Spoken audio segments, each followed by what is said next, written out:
rentrée sportive 2024. Aujourd'hui, 2024, c'est l'ouverture de tous les karatékas, de toutes les associations, de la fédération. Ce samedi 9 mars 2024, la FICDA a organisé à travers plusieurs ligues de Côte d'Ivoire l'ouverture de la saison 2023-2024. D'abord, quelle est notre vision du karaté en Côte d'Ivoire? C'est que notre fédération soit une des meilleures du continent et même du monde.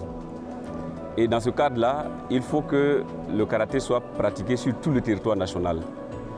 La fédération ne fonctionne véritablement que si les ligues fonctionnent bien. Donc nous allons donner un poids important aux ligues. C'est dans ce cadre-là que nous avons souhaité que cette ouverture de saison se fasse de manière éclatée sur tout le territoire national. Donc en même temps que nous lançons l'ouverture ici à Abidjan, cette ouverture se fait en même temps dans les différentes ligues de la Côte d'Ivoire. À Abidjan et précisément au forum de l'université Félix Houphouët-Boigny de Cocody, où s'est rendu le président, il a été question d'appeler toutes les composantes de la fédération à s'unir comme les brindilles d'un même balai afin de travailler au développement de la chose commune. La première des choses à mener, c'est de rassembler l'ensemble de tous les pratiquants du karaté, de réunir tous les enfants de la famille karaté. Et ce chantier-là, je pense qu'on l'a déjà ouvert et les choses sont en cours. Ensuite, c'est la mise en place des organes de notre fédération en bonne et due forme. Et puis, la troisième chose, c'est de faire fonctionner notre fédération selon les normes, les standards aujourd'hui internationaux de fonctionnement d'une association de karaté. C'est ce chantier qui est en cours. Naturellement, parallèlement à ça, il y a la technique aussi qui te met en place, la gestion technique pour la formation des acteurs et puis la mise en place de nos structures décentralisées, notamment les ligues, de sorte que nous soyons véritablement représentés sur tout le territoire national. La FICDA vise haut et veut se donner les moyens de réussir sa mission. D'abord, nos championnats nationaux classiques. Nous allons réaliser nos championnats nationaux classiques. Ensuite, nous allons envisager la possibilité d'une compétition africaine cette année en Côte d'Ivoire qui est prévue en septembre. Nous sommes en train de faire les démarches pour voir si cela va être possible en Côte d'Ivoire. Nous avons déjà été sollicités par les instances pour l'organisation et nous attendons d'informer nos autorités pour voir si cela peut être possible. Mais ce que nous commençons dès maintenant, c'est véritablement la formation de nos acteurs. Pour avoir des champions, il faut que nous ayons des karatékas formés. C'est pour ça d'ailleurs que vous voyez que nous sommes entourés aujourd'hui ce matin des grands maîtres.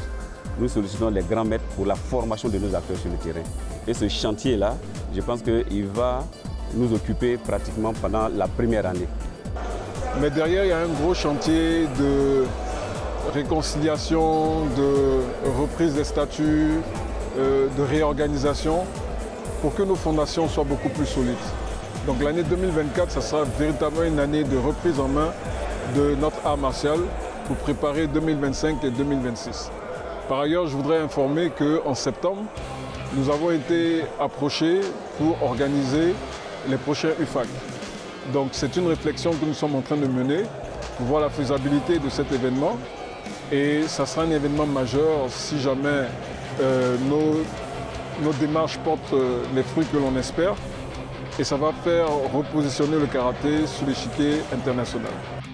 L'ouverture de la saison a été l'occasion pour les participants de profiter de la présence des différentes écoles qui composent la FICDA pour renforcer leurs connaissances.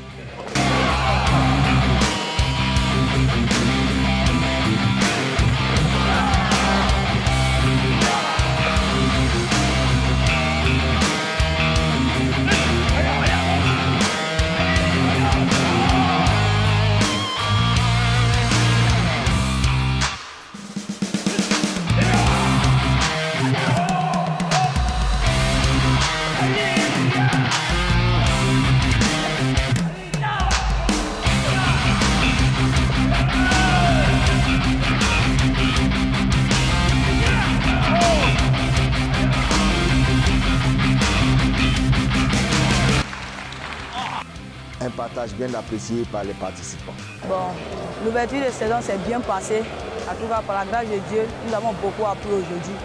Grâce à plusieurs maîtres, plusieurs disciplines, on a beaucoup échangé à travers les autres disciplines. Tout s'est bien passé. On a bien accumulé les techniques, on a fait quelques démonstrations. Les maîtres que nous n'avons jamais vus, qui étaient présents aujourd'hui, et leurs différentes techniques nous ont apporté beaucoup. On a vu de nouvelles techniques, Et je pense qu'avec cette nouvelle saison, nous allons continuer sur cette lancée. J'ai trouvé cela vraiment très fantastique. J'ai rencontré de nouvelles personnes et puis j'ai appris de nouvelles techniques. Et puis aussi j'ai rencontré de nouveaux maîtres et j'ai vraiment aimé. Nous avons été très transmis. Ne serait-ce qu'une technique à l'école et je crois que tout le monde est satisfait. Le président Sanogo, sur le tatami pour l'entame de son mandat d'une durée de 4 ans, devra démontrer sa capacité managériale pour d'abord consolider les acquis et pourquoi pas hisser la FIGDA parmi les disciplines sportives les plus cotées d'Afrique. Bonne chance au nouveau président et à son comité directeur.